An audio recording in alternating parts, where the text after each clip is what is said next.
Assalamualaikum warahmatullahi wabarakatuh.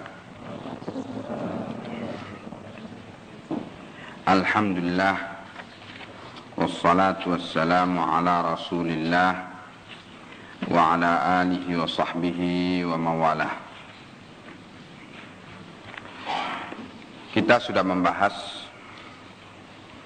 tentang penggalan pertama daripada ayat kedua surat Al-Maidah, yaitu perintah Allah, wa ta'awanu 'alal birri wat taqwa, dan tolong menolonglah kalian di atas dasar al-bir dan at-taqwa, di atas dasar al-mabda'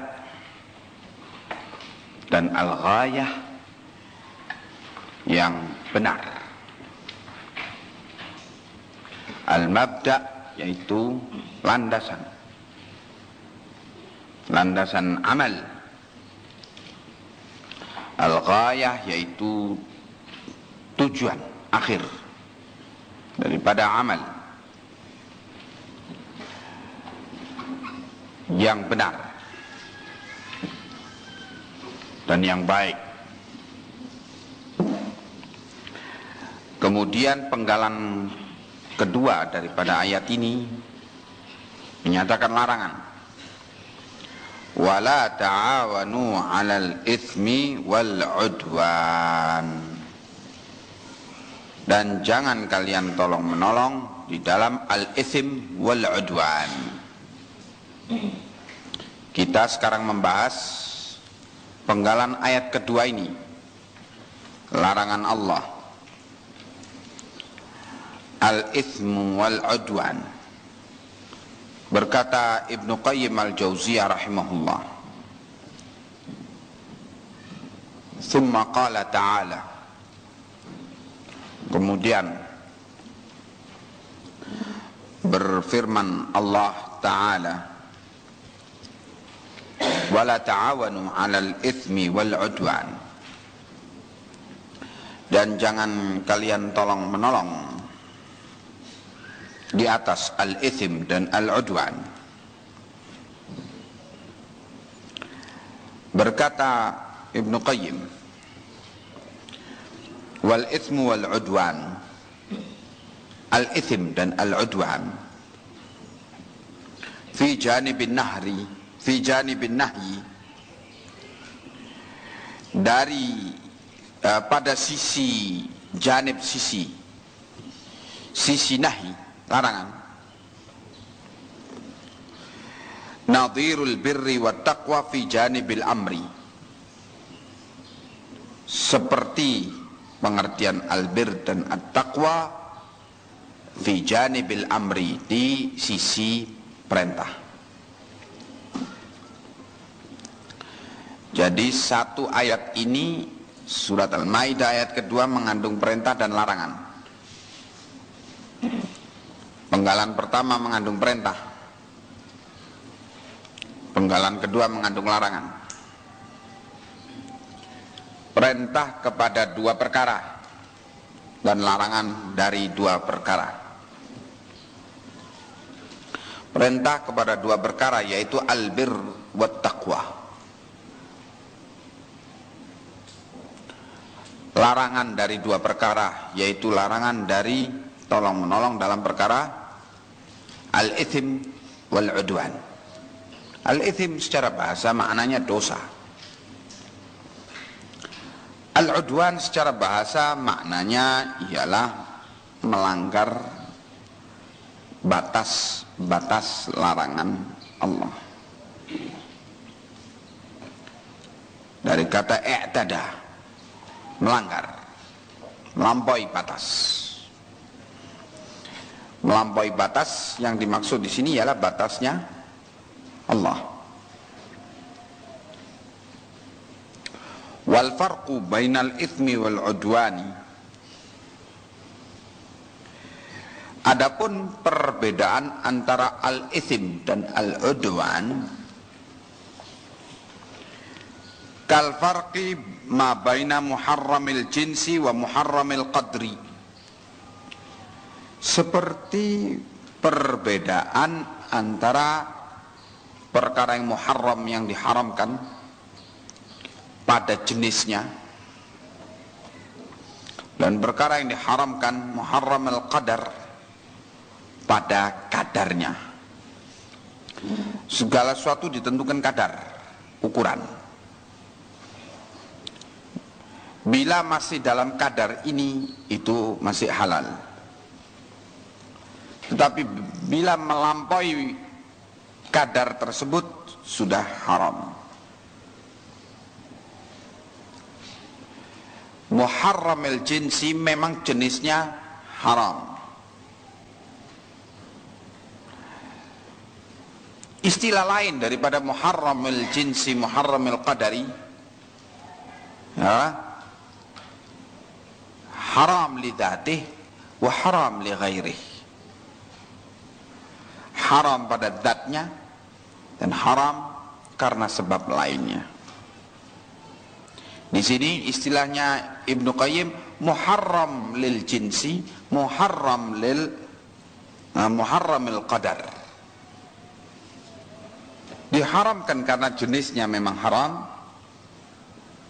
seperti babi, khamr, judi, dan selanjutnya.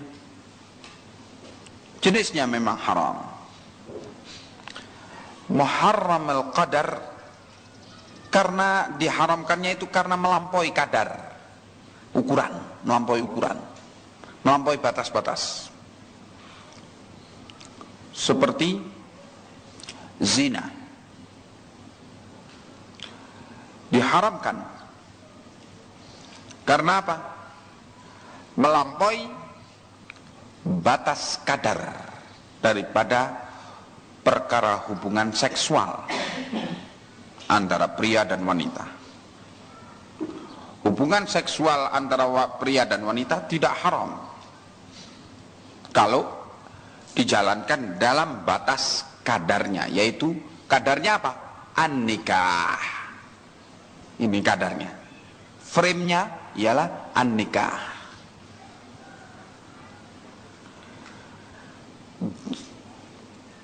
Maka melampaui batas nikah namanya muharramul qadar. Sesuatu yang diharamkan karena melampaui batas itu, yaitu dalam bentuk melakukan hubungan seksual sebelum nikah.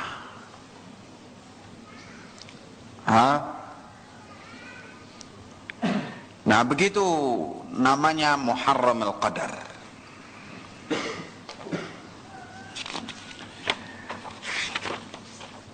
Contoh lain seperti seorang pria boleh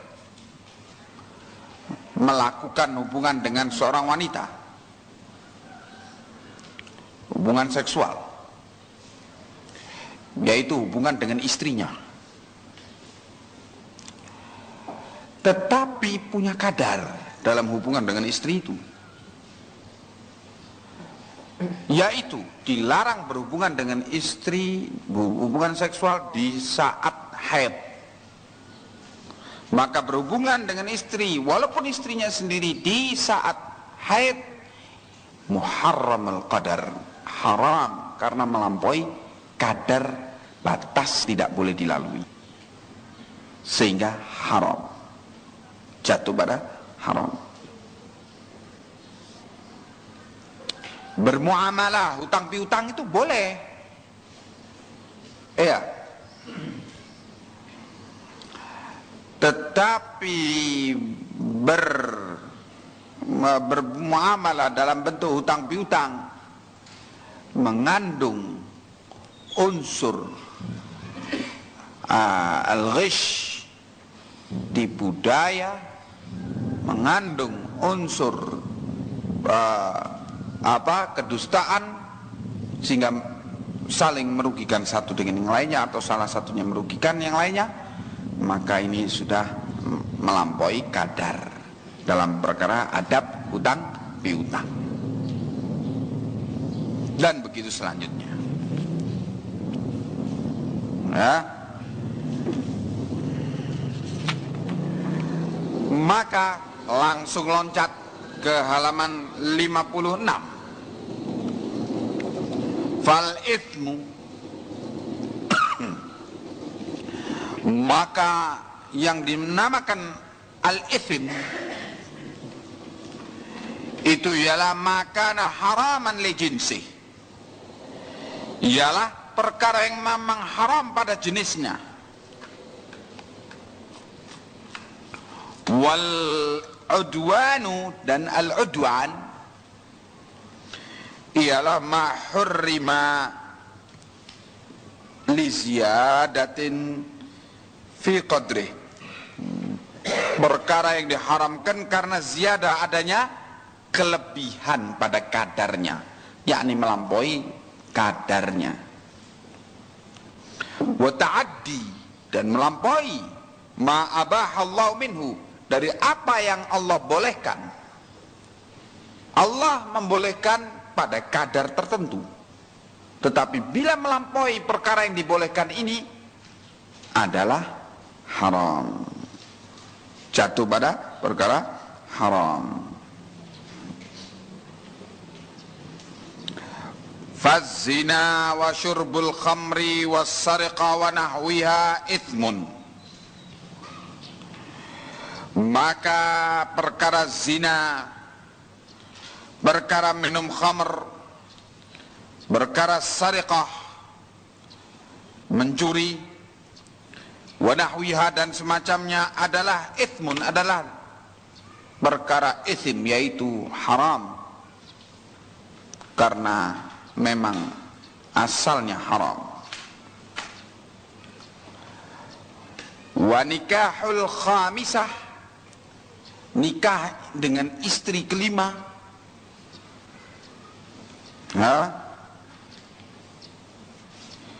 wastifa'ul mujni alaihi aktsaru min haqqih,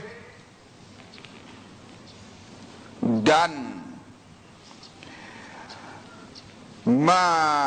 menghukumi al-mujni alaih, orang yang melakukan jinayat, melakukan pelanggaran hukum, dengan menghukum dia lebih dari kadarnya, aktsar min haqqih wa nahwihi, dan yang semisalnya, itu semua udwan. Jadi muharram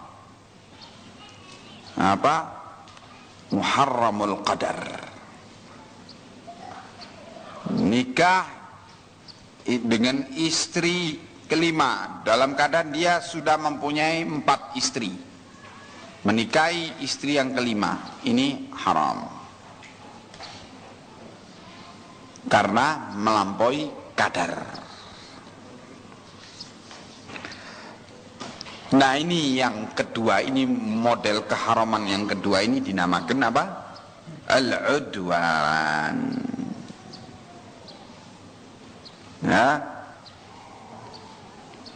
Model keharaman yang pertama dinamakan al-ithm, al-ithmu. Fal-udwanu, maka yang dinamakan udwan huwa ta'addi hududallah, yaitu melanggar, ta'addi itu melanggar hududallah, batas-batas Allah, allati qala fiha, yang Allah nyatakan dalam perkara ini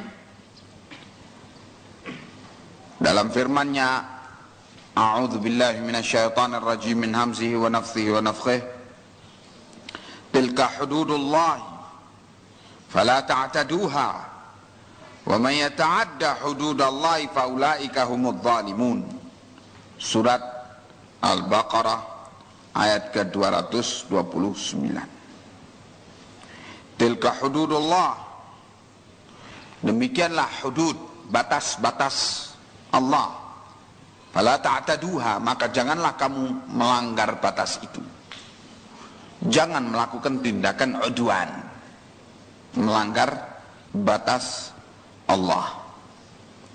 Wa may yata'adda hududallah, dan barang siapa yang melanggar batas Allah, batas-batas Allah, faulaika humudz zalimun, maka mereka itulah orang-orang yang zalim. Qala fi mawdhi'in akhar, juga Allah berfirman di ayat lain, tilka hududullah fala taqrabuha, demikianlah batas-batas Allah, fala taqrabuha, maka jangan kamu mendekati batas-batas itu. Kalau di ayat sebelumnya, jangan kamu melanggar batas-batas itu. Kalau di ayat ini, jangan kamu mendekatinya. Mendekati saja, jangan. Lebih-lebih melanggarnya. Fanaha, maka Allah di sini naha, melarang anta'addiha, untuk melanggarnya. Fi ayatin, di ayat yang tersebut di atas. Wa an qurbaniha fi ayatin, dan juga Allah melarang untuk kurban mendekati batas-batas itu.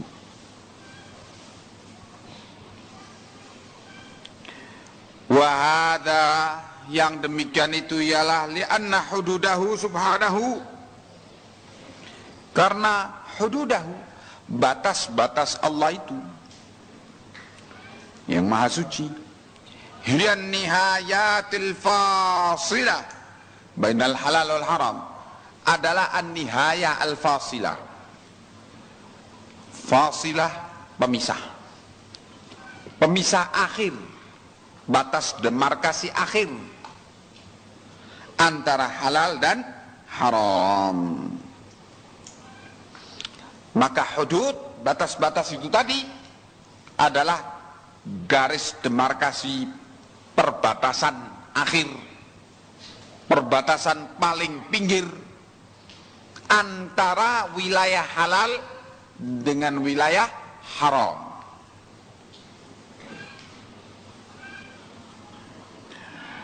Wa nihayatu syai'i taratan tadkhulu fihi fatakunu minhu,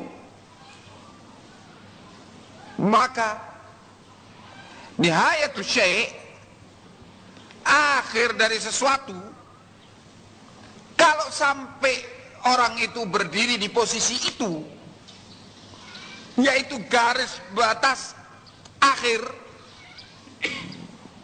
daratan kadang-kadang akan masuk kepadanya, tadkhulu fi fatakunu minhu, sehingga menjadilah daripadanya. Berdiri di pinggir batas halal haram, kadang-kadang walaupun semula masih berdiri di wilayah batas halal, tiba-tiba tidak terasa sudah masuk pada batas haram. Wa taratan la takunu dakhilatan fihi, dan kadang-kadang pula memang tidak masuk pada batas sebelahnya itu, batas haram itu. Fayakunu laha hukmul muqabalah, maka dalam hal ini hukumnya ialah hukmul muqabalah. Hukmul muqabalah itu kalau diterjemahkan ialah hukum menurut konteksnya, menurut situasi dan kondisinya. Ada orang yang kadang-kadang dengan berdiri di batas antara halal haram itu terjatuh pada haram, walaupun dia semula di wilayah halal. Ada pula orang lain tidak terjatuh padanya. Sesuai dengan situasi dan kondisi orang tersebut. Ya. Fabil i'tibaril awwali, maka kalau dengan melihat kondisi al-awwal, keadaan orang yang pertama, yaitu orang yang berdiri di batas halal haram itu di posisi halal dan tidak terjatuh kepada yang haram, maka bagi dia larangannya ialah naha an ta'addiha, larangan untuk melanggar batas itu. Kebolehan hanya sampai di pinggir batas tersebut. Wabil i'tibari tsani, adapun dengan melihat kondisi orang yang kedua, model kedua, yaitu bagaimana? Orang yang bila berdiri di pinggir batas haram itu terjatuh padanya.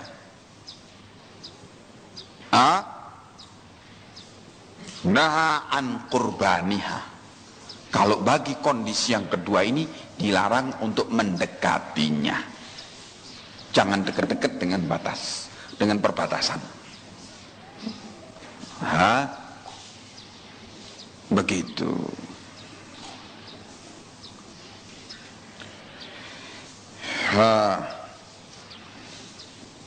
Seperti keadaannya, kondisinya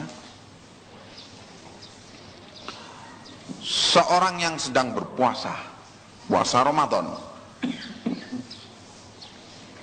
ya,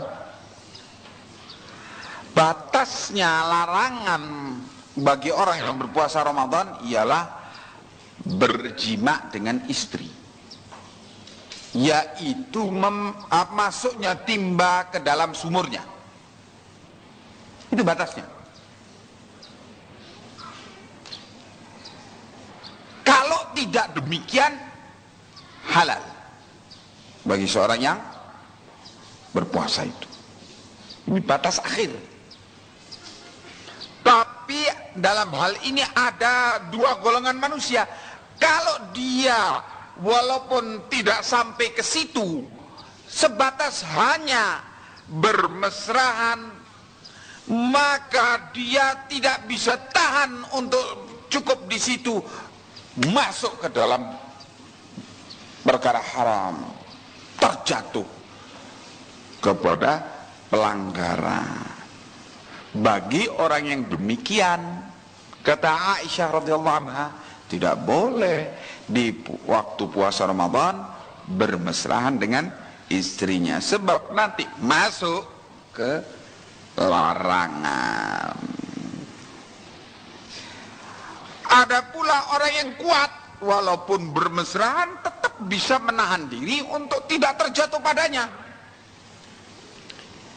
Ya memang hukum asalnya masih di dalam garis demarkasi halal, ya boleh, karena kondisi dia kuat untuk tidak terjatuh kepada larangan bagi orang yang puasa Ramadan. Nah begitu, ya. Dan dalam hal ini kata para ulama, ma halaka man arafa qadra nafsihi. Tidak akan binasa orang yang mengerti kadar kemampuan dirinya. Ya. Ada pula ketentuan-ketentuan yang lain yang demikian kondisinya, sehingga sesuai dengan kondisi orang itu. Kalau kiranya dia dekat-dekat dengan batas halal haram, terjatuh kepada yang haram, jangan dekat-dekat, dilarang bagi dia untuk dekat-dekat. Ya.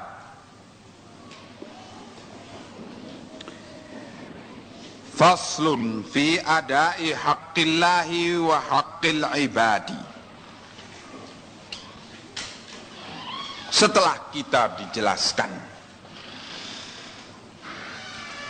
bahwa kita diperintah untuk ta'awun, tolong menolong, alal birri wa taqwa, di atas albir dan at-taqwa,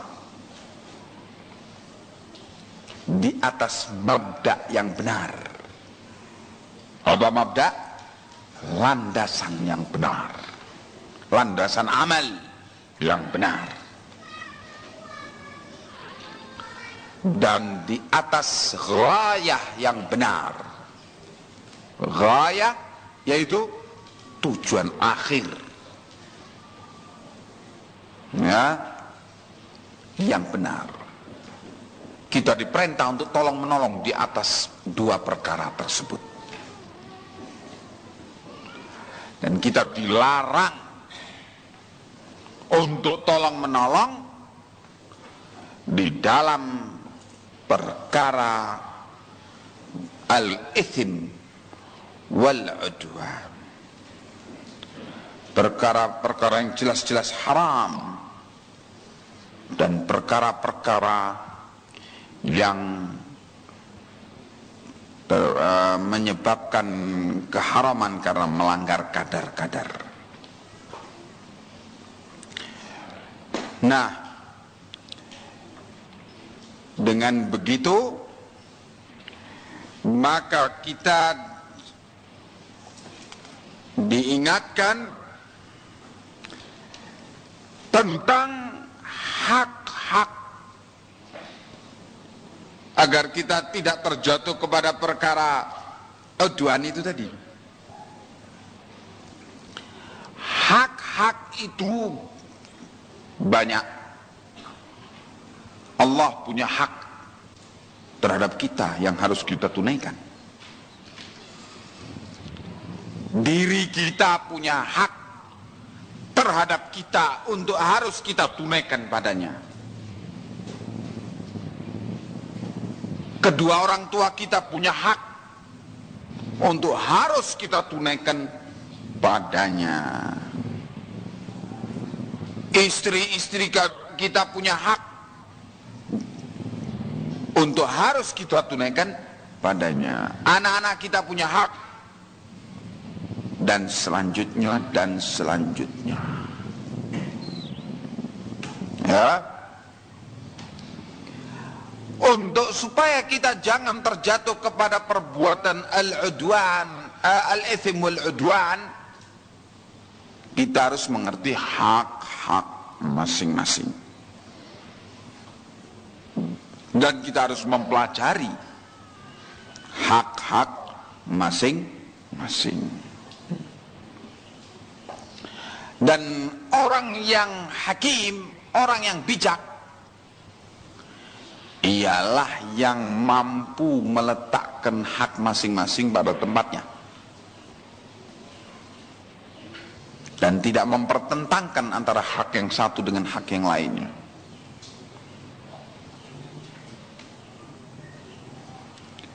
Faslun fi adai haqqillahi wa haqqil ibad. Fasal keterangan tentang keharusan ada menunaikan hak Allah dan haknya al-ibad, hamba-hamba Allah. Fahadha hukmul abdi fima bainahu wa bainan nas. Ini adalah hukum seorang hamba atau hukum bagi hamba Allah yang berkenaan fima, yang berkenaan dengan apa yang diantara dia bainahu wa bainan nas, apa yang diantara dia dengan sesama manusia. Wa huwa, yaitu antakuna mukhalatatuhu lahum, ialah diharuskan mukhalatatuhu lahum, mukhalatah pergaulan antara dia dengan manusia haruslah dalam nuansa ta'awunan, tolong menolong, alal birri wat taqwa, di atas albir, kebaikan,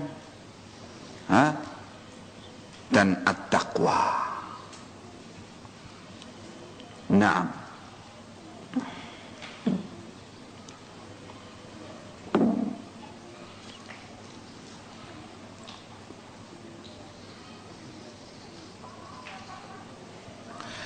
Ilman wa amalan,